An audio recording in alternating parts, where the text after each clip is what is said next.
শুধু দর্শকবৃন্দ, আশা করি প্রত্যেকেই ভালো রয়েছে। আজকে আমি পরমাণুর গঠনের ডি ব্লকের মৌলগুলো সম্পর্কে আলোচনা করব। আলোচনাটি আশা করি তোমাদের ভালো লাগবে। সম্পূর্ণ ভিডিওটি সম্পূর্ণ জ্ঞান লাভের জন্য দেখার অনুরোধ থাকলো। ভিডিও সম্পর্কিত কোনো মতামত কমেন্ট সেকশানে কমেন্ট করতে ভুলবে না। বন্ধুদেরকে শেয়ার লাইক করে জানিয়ে দিতে ভুলবে না এবং অবশ্যই ভিডিওটি সম্পূর্ণ দেখবে। পূর্বের ভিডিওগুলো ডেসক্রিপশন বক্সের লিঙ্ক থেকে দেখে নেবে যদি না দেখে থাকো। ডি ব্লকের মৌলগুলো সাধারণ electronic configuration NH2 NP6 N-1 D1 থেকে 10, অর্থাৎ যে সর্বশেষ ইলেকট্রন প্রবেশ করে তাদের সর্বশেষ কক্ষের একটি আগের কক্ষে, অর্থাৎ N-1 কক্ষে যদি n যদি 4 হয় তাহলে কিন্তু N-1 সমান হবে 3, n যদি 5 হয় N-1 হবে 4 এবং n যদি 6 হয় তাহলে এখানে d কিন্তু হবে 5, n যদি 7 হয় তখন এখানে হবে 6।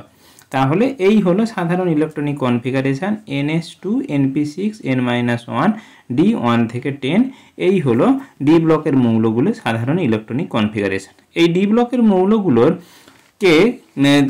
চারটি পর্যায় রয়েছে, 4, 5, 6 এবং 7। এই চারটি পর্যায়ে আমাদের সেই আগের নিয়ম অনুসারে যেহেতু 4 থেকে 5 এসছে 18 থেকে 18 যুক্ত হবে, 6 গেলে আবার 18 যুক্ত হচ্ছে, 6 থেকে 7 গেলে 32 যুক্ত হবে। কিন্তু এই 6 এবং 7 নম্বর মধ্যে যেহেতু ল্যান্থানাম এবং হাফনিয়ামের মধ্যে এ ব্লক মৌল এবং অ্যাক্টিনিয়াম থেকে রাদারফোর্ডিয়ামের মধ্যে এ ব্লকের মৌলগুলো রয়েছে, তাই এই মৌলগুলোর পরবর্তী যে মৌলগুলো রয়েছে তাদের অ্যাটমিক নাম্বার পরপর কিন্তু 32 করে যোগ হবে, পরপর নিচে নামলে পরপর কিন্তু 32 করে যুক্ত হবে। তাহলে এটা কিন্তু তোমাদের খেয়াল রাখতে হবে। তাহলে ডি ব্লকের মৌলগুলোকে 4টি সন্ধিগত মৌল হিসাবে ভাগ করা হয়। আমি আগেই বলেছি ডি ব্লকের মৌল এস ব্লকের মৌল এবং তার মাঝে ডি ব্লক, তারপরে থাকে পি ব্লকের মৌল। এই এস এবং পি, এস ব্লকের মৌলগুলো হচ্ছে তীব্র ধাতু এবং পি ব্লকের মৌলগুলো হচ্ছে অধাতু। এই ধাতু এবং অধাতুর মধ্যে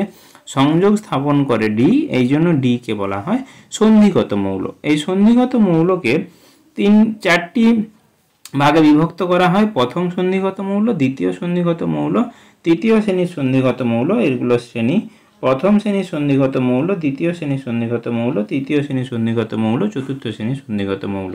এবং প্রত্যেকটি সন্ধিগত মৌলে কিন্তু 10টা করে পরমাণু রয়েছে বা মৌল রয়েছে। এবং এই প্রথম সন্ধিগত মৌলের মধ্যে চতুর্থ পর্যায়ের স্ক্যান্ডিয়াম 21 থেকে জিঙ্ক 30 পর্যন্ত মৌলগুলো হচ্ছে প্রথম সন্ধিগত মৌল। দ্বিতীয় সন্ধিগত মৌল ইট্রিয়াম 39 থেকে ক্যাডমিয়াম 48 পর্যন্ত। তৃতীয় সন্ধিগত মৌল ল্যান্থানাম 39, তারপরে হাফনিয়াম 72 থেকে মার্কারি 80 পর্যন্ত।